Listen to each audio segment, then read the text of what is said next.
So my friends, welcome back to A Bit of Matt's Medicine. Here we are today, how to DJ drum and bass. So before we begin the video, this is going to be the start of a mini-series if you like. Now if you're past the basics that I'm going to cover in this video, please do leave a comment, reach out to me on social media, anything along those lines, and I will get it in the next video, reply to you, try and help in any way I can. So yeah, leave a comment, reach out to me on social media, and hopefully I can start helping you all and we can just have a happy land of drum and bass DJs. So to begin, decks. What decks should you get? So I'm going to leave links to everything in the description.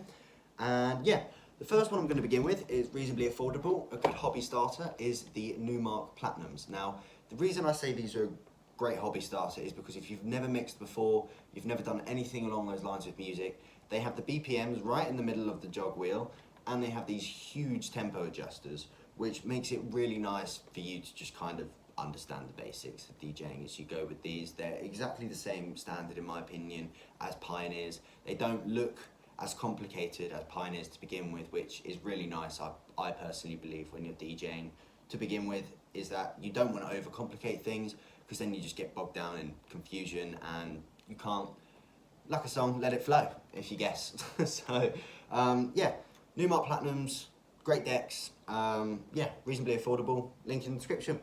So that's that one, and yeah, on to the more expensive one. So the only downside, my bad, which I didn't really cover with the Numarks, is if you are looking to go on to DJing in clubs, the play buttons, as you can see there in the middle, are facing inwards on each other. Now, the majority of clubs will have Pioneers, they will have CDJs. Now, you've probably seen in videos of DJs, the CDJs are all set up along the same, and the idea of CDJs is that they all go the same way, as you will see with these.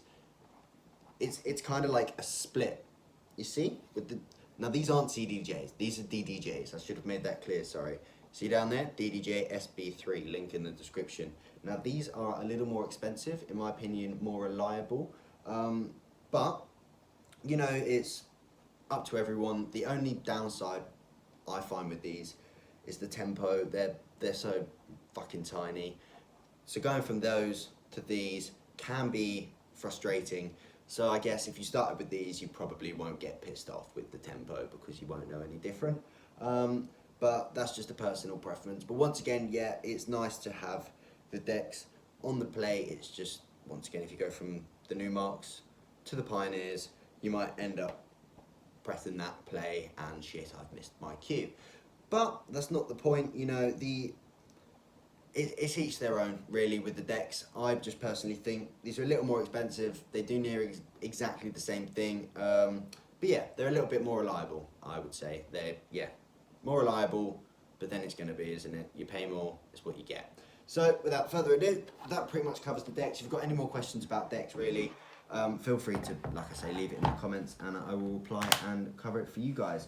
So yeah, that's, like I say, really good basics. Now you probably saw while I was showing both your decks, both your decks, that could have come out way worse, is that they had this, Serato. Yeah, it's flipped for you guys, my bad. So what I'm going to do is, I'm going to kill the video there, we're going to bring up Serato. So then my friends, here we are on Serato. Now if you scroll down to Serato DJ Lite, this is perfect if you've just bought your decks and just want to start out DJing, you know, double dropping some tracks, mixing some tracks together.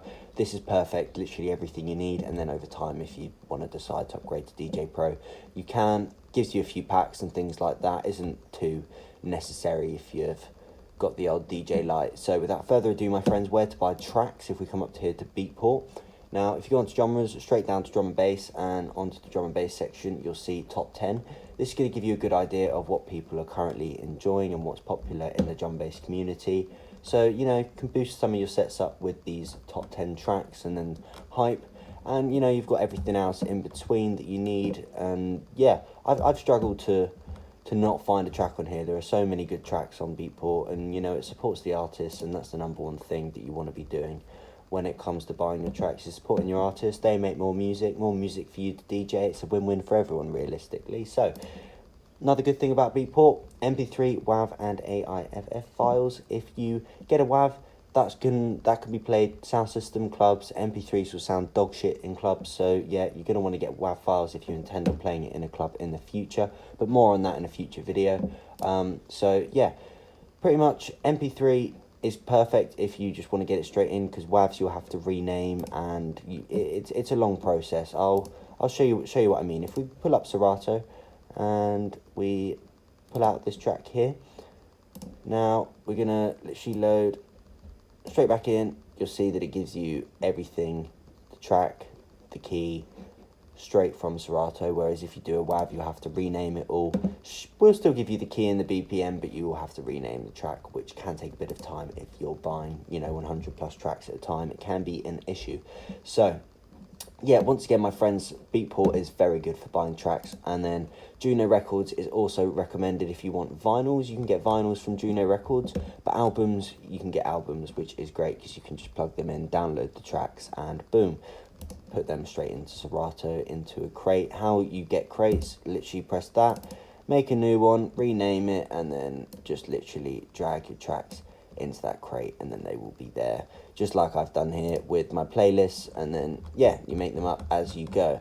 So yeah, without further ado, my friends, it just about wraps up everything. Like I say, this is a very basic early video on how you guys can get straight into DJing drum and bass. So any more questions from here, like I say, leave in the comments, reach out to me on social media. I will respond, we'll get it in the next video, and hopefully we'll all start helping each other and progressing as DJs together.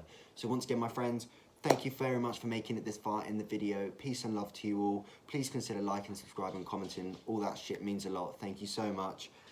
Adios.